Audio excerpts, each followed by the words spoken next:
There was no shortage of drama this race weekend as we got to see Max Verstappen set a new F1 record, the battle for P2 in the Drivers' Championship, a bunch of headlines going into the winter break and into next season. Let's get right into it.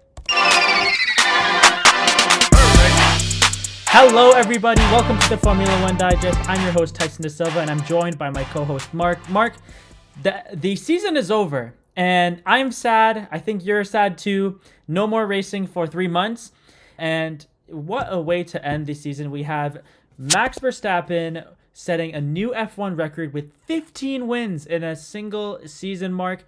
What a year for Max. What a year for Red Bull. How would you sum up this Red Bull season in one word? Let's just put it into one word and say dominant. It was basically what Mercedes was able to do for the last 7 years, 8 years. And now the tables have turned and it's Red Bull's time to shine. I was so excited that it wasn't just a Mercedes Red Bull season this year. It was a Red Bull, Ferrari, Mercedes season. You could sprinkle in Alpine a few times in that race. But it was just utter dominance from the Red Bull team. Everything from their strategy, just down to their mechanics were on point all season long, and it was just amazing to watch. Yeah, no, and I think that Max Verstappen this season, if there was an MVP award, he would have no sort of contest against him. He was a force of nature this entire season, and what a way to cap it off with his 15th win of the season as he just completely dominates. And Mark, you know what? I have to say it, if he can replicate even half of what he did this season next year, he's almost guaranteed to be one of the contenders for the championship. Oh, yeah, absolutely. A championship again next year is certainly in the cards. If the penalty doesn't affect Red Bull that much from their cost cap breach, that being their deduction in wind tunnel time. I know they have genius Adrian Newey behind all of the aerodynamics outside of the wind tunnel. But if that doesn't hinder them too much, I am certain that Max Verstappen will be in the title hunt again because Red Bull seems to have these new regulations, this new car down to the T. Oh yeah, 100%. And you look at how the season has started for them, where they had a bunch of DNFs and a lot of just overall mechanical issues with the car. I think what's important is that they kind of stuck with it and they just continued to improve the car until they just became an absolute force of nature and just dominated from there on. And you look at a team like Ferrari that started off really high and people thought, okay, yeah, Charles Leclerc is almost a guaranteed to win this championship. And you look at how far they have fallen since that Bahrain win. Yeah, no, I think there's a lot of learning as we head into this new era of F1. But if you're Red Bull, you have the specs from this year's car. I don't think there's that much of an adjustment to make. Obviously, you're going to upgrade it so that it fits with the 2023 regulations, that everything works out that way. But this car, this machine that they made was an absolute brilliant one just to witness because wow, it was quite the showcase. Oh, yeah, absolutely. And, I think that carrying over into next season, Red Bull probably won't look to change too much in their car. Obviously, like you said, they'll look to fit the 2023 regulations. But I think that the other teams have a lot of catching up to do. And for a team like Ferrari, I think that, they might need to change a few personnel within their team to really bring them to the next level. I know in the last video, or in a couple videos ago, we talked about how Frederic Vasseur, team principal of Sauber, was looking to take over the position from Mattia Binotto. Maybe if that happens, that's change that could really propel Ferrari to another championship since it's been so long. Um, but I think the formula that Red Bull has now is something that they shouldn't change too much going in. Oh yeah, for sure. And I think that when you look at the driver tandem that they're going to be running with once again with Max Verstappen and Sergio Perez, that's going to be the best driver duo on the grid because you have great race pace and a champion in Max Verstappen. And then you have literally the ultimate second driver in Sergio Perez who does it all. He can defend, he can get you big points, he can overtake.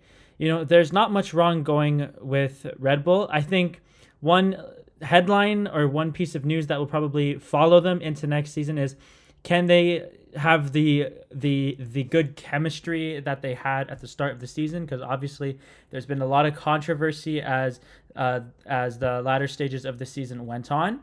But I don't think that's a big problem. I think that at the end of the day, they're both these two pros who know what it takes to win, and I don't think that enough can be said about that driver duo that Christian Horner and the team have put together. No, absolutely not. And you know what? We even saw it, I think, after Brazil. They had that internalized, that issue that was going on. They talked about it as a team and they moved past it. And we saw it in qualifying yesterday. They were able to secure a front row walkout with both Checo and Max. And no, I don't really think that chemistry is gone in any way. I think they might need to go into a bit of a couples counseling type situation to maybe make sure that nothing else goes awry. But I think that if they can continue on with what they're doing right now, and just mend out the few tiny issues that they might have, I think they're looking to become a duo the same as Lewis Hamilton and Valtteri Bottas. Yeah, 100%. And I'm really looking forward to seeing what they do. We just talked about Sergio Perez and, what he brings to the team. He had a big race this weekend as he was tied with Charles Leclerc going into Abu Dhabi. They were fighting for P2 in the championship. And unfortunately, Checo lost the fight to Charles Leclerc. He put up a good fight. Charles also put up a really good fight. But overall, I think at the end of the day, it just came down to the fact that we jinxed him. We both had Sergio Perez going into this race as the favorite, thinking that he was probably going to be able to win based off of his race pace. But the Ferrari race pace on those hard tires was incredible, and he was catching up to Checo, who had a bit of an older stint on these hard tires, and eventually he had to pit just to kind of cover himself off. And unfortunately, due to traffic and some bad luck, he wasn't really able to get close to Charles until the last lap. Yeah, and I think I think Checo's race pace in the end was slightly better than Charles' race pace, only because he had the fresher tires at the end of the race. And we saw if it was a couple laps longer, Checo definitely could have beat Leclerc, but that's not what happened at the end of the day. And yeah, there might be a bit of disappointment. And could we look back and see if the last couple races could have gone any differently for them? Could it have changed the complexion of the championship? But no, I think either driver is more than deserving of that P2 in the championship. Obviously, this is Charles's highest finish in the championship. And, for a driver going into what his fifth season in F1, he started in 2018. This is probably his biggest highlight in Formula One, besides winning for the first time. And for Sergio, this is also his highest finish in the championship, And, I think this is a big achievement and a big step for these two drivers and something that they should ultimately be proud of. And, look as an achievement going into next year and how they can build on that. Not something like, oh, I finished third in the championship. I lost Charles Leclerc. That's not how you should look at it. You should look at it going into next year being like, how can I him? How can I better myself to get to that next level and even maybe win a championship if Max's year doesn't go that well?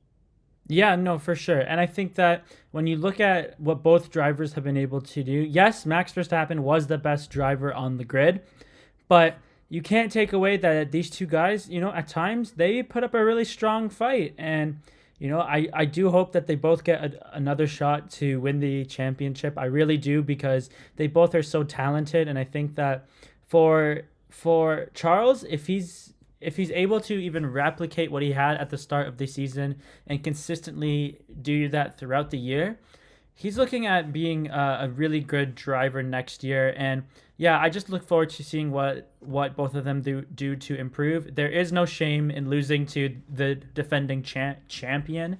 But there is no shame in having career years, even though it's not where you thought you wanted to be.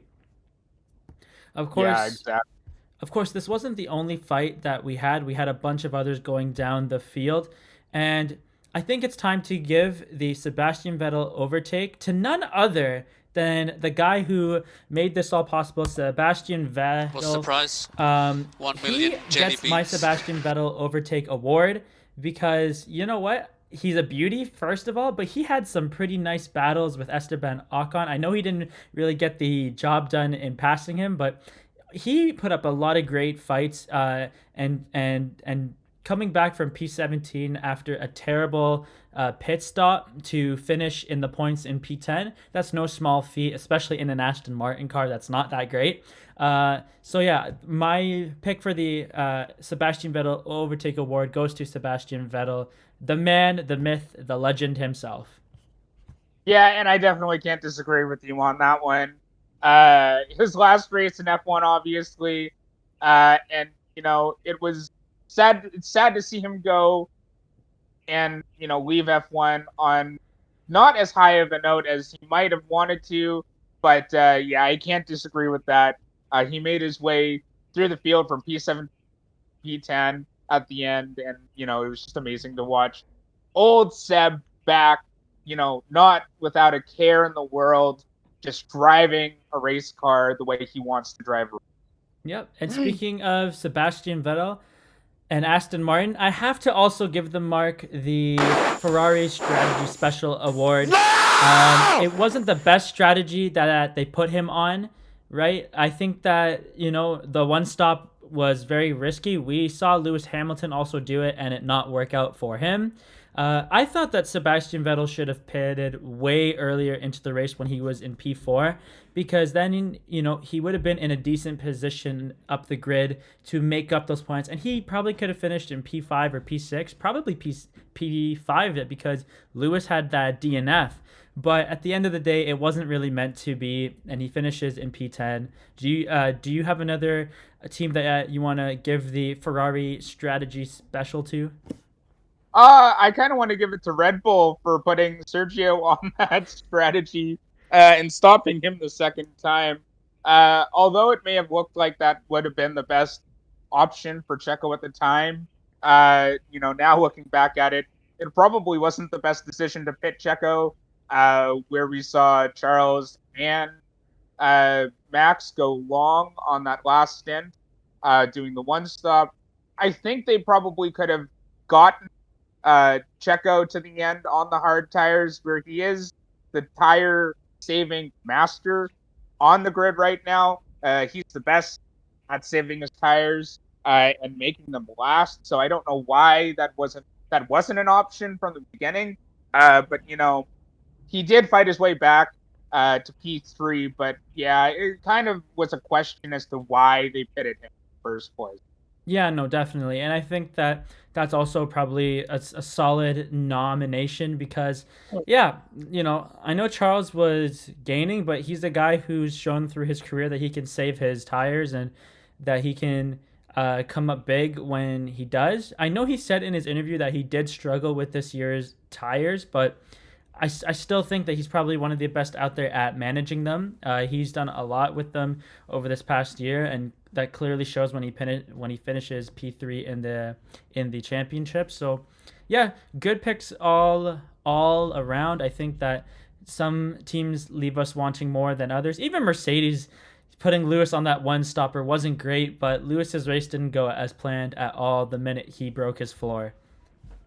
Yeah, I don't think he broke his floor. I think he knocked something loose in the engine at the end of at the beginning of the race when he went over the sausage curb, and I think that's what ultimately did him in at there, because he was losing power at the beginning. He was running 32s, and then he all of a sudden came back. He must have fixed the issue, and then saw him ultimately lose gear sync and retire out of the race. So yeah, I don't know if he would have lasted much longer where he was. He probably was going to get overtaken uh by Carlos Sainz anyways. So it was ultimately a fight for P5 at the end for him.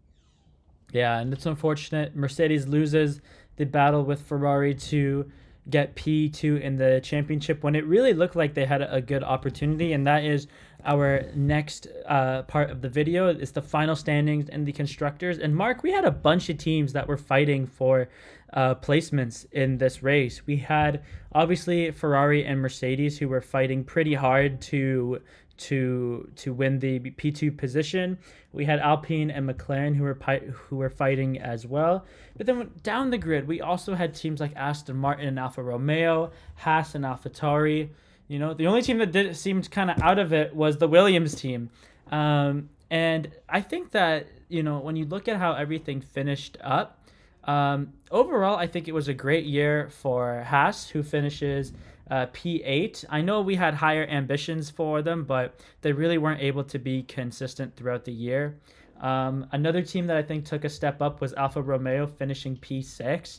I don't think any of us thought that would be in that position, especially with all the DNFs, but they pulled it together. They tie with Aston Martin for the points with 55 each. The one team that has let me down is AlphaTauri with only 35 points and finishing in ninth place. Pierre Gasly's supposed to go to Alpine next year, Mark, and I don't know if he's going to be able to produce the same level that Fernando Alonso was producing. Well, considering that Fernando probably lost a fair 70 to 80 points the entire year with DNFs, that is a fair assumption. I don't think it would be Pierre's performance. Pierre's performance is decent. I don't think that AlphaTauri really developed a car this year that was up to standards. Obviously not. They were in 9 with 35 points, just ahead of Williams with 9 points or 8 points. Sorry. I don't think it's Pierre's performance per se, but it might not be a stellar season again if the reliability issues of the Alp persist and continue on when Pierre gets in the car. So, yeah, I don't think this is a good sign for Pierre Gasly's career. Yeah, so this kind of brings into our last talk for our season conclusion, which is the big questions heading into next season. Pierre Gasly's a big one, who is making the move from AlphaTauri to Alpine. It's not so much is this the right move for Pierre Gasly, because obviously he needed to get out of AlphaTauri because he had been there for so long, but is this the right move for Alpine? And is Alpine going to be able to make some noise in the constructors and fight for consistent wins? But then on top of that, some another team that I kind of want to talk about is McLaren. you have a guy who can win races in Lando Norris, and Lando has shown that he has such high potential. But are they going to be able to deliver a car that is worthy of winning races? This year it was terrible. And next year, hopefully they can revamp and work hard to win. I think McLaren is similar to Mercedes, where they kind of started to get on the right track towards the end of the season in their development. They brought that new upgrade in the United States for Lando, and that was an upgraded side pod design. I think that they're slowly chipping away at the development. Now with the season over, they could really step back and go into redevelopment mode fully and start redesigning and fixing the errors that they made this year. Because at the beginning of the year, I'm not sure if many people remember this, but Zach Brown came out and said at winter testing they either got it really right or really wrong, and it showed that they got it really wrong this season. So I think they know the direction in which they need to go to. It's just a matter of, can they do it over the winter break? Yeah, definitely. And I do think that McLaren is a very high ceiling team. They've shown in the past that they can do a lot with a good driver and creating a good car. I think this year was just similar to the Mercedes, just kind of a blip in the road, and hopefully they can make a comeback going into next year. I think those are the only two teams I have real concern for, and those, funny enough, are two teams that were fighting each other in Alpine and McLaren. So it's going to be really interesting to see what happens there.